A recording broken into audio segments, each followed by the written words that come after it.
Sual doesn't only boast its natural beauty, it prides its people and their bravery. Many have been told and hundreds have made a mark. Some are celebrated and some remain unsung.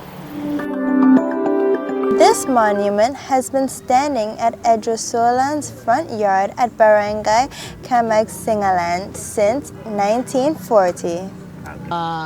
Don Luis Osana was a migrant from Magsingal, Ilocos Sur. Now actually, the dad, Pedro and Juan, were migrants from Ilocos Sur. They came over here in Sual and established their living, their families and everything here in Sual. And then Juan got married, and among the children was Luis Edrosolan. Don Luis has a brother, Teofilo Edrosolan. Now, Teofilo Edrosolan is the dad of my father, and I am the son of Macario. Before he was captured, he was fearing for his life because many people are telling him that he is being wanted by these Japanese forces. What he did was to request his inaanak from Poblacion Sual to come over and erect a monument that would become the marker of himself and his family. So the inaanak came over, he prepared the monument. So after preparing the foundation, he asked Don Luis to just stand, because Don Luis at that time was already in hiding. So once in a while he would come to visit the monument if it's already okay. So when it was already okay, he said, "Oh, that's very good.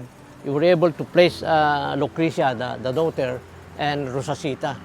Yeah, the reason why he built this monument was if at any time he will be killed, there is a memento for him. During World War II, he led the guerrilla forces in fighting the Japanese. In the morning, they are farmers or whatever, and then in the evening, they do their... and there's so many Japanese killed by them also. Without him, the guerrillas here would be scattered. They don't know how to do their thing. Put them in a group and then feed them, give them the full support. I feel elated because of his gallantry and because of what he has done for the people of Sual, the province of Pangasinan, being remembered also by my younger folks because of my grandpa's gallantry and heroism here in Sual. On the eve of December 20, a group of prisoners who were able to escape from the Japanese garrison in Alaminos came over here, and they informed my father that Don Luis was already killed by the Japanese forces. And Papang, my dad, was worried because of the news, action they would take because of that news. So they decided to go to Alaminos, where the garrison is, and try to confirm the death of Lolo Luis. And then they saw the legs of my lolo. Kasi hindi nila maitabon lahat eh. Pabilisan kasi yung paghukay eh. So, nilagay lahat sila, 4 prisoners, nilagay doon sa pit. According to Kasipit, the head of my lolo was beheaded. Yung head niya, nandyan lang sa bandarian. And they were able to find out the head. So nilagay nila pareho yun sa sako and then they brought it here. And then each year, they decided to bring him to the cemetery. Ang cemetery natin noon dito, wala pang tao noon yan. They prepared the cemetery just for him. Kaya doon na nila nilibing para mabigyan siya ng respeto sa kwan. So that's how he died. Because of that news, they were able to verify his whereabouts and then include the whole body. Pero detached yung ulo niya. He was headless kung ano. This is an open area ever since, and that's where his house was built. Nandun yung picture eh.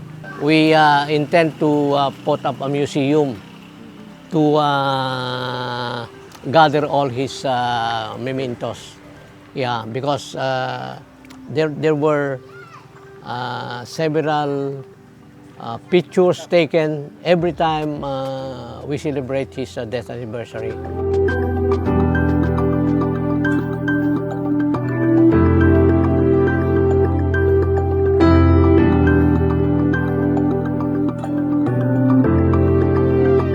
We wanted to let the people know that Sual is not just a place of tourist spot, but a place of rich culture and history. We wanted to honor and remember the bravery of Don Luis Osana Edrosolan, our unsung hero, and be finally recognized as one of the heroes during the World War II.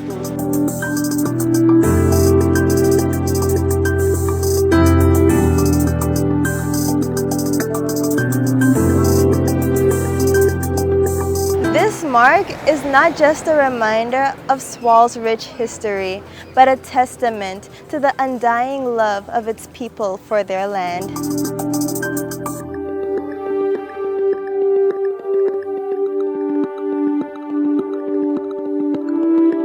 Next, on Ganda mo, Pangasinan, let us visit Sual's magical spots nuzzled up against its diverse mountains.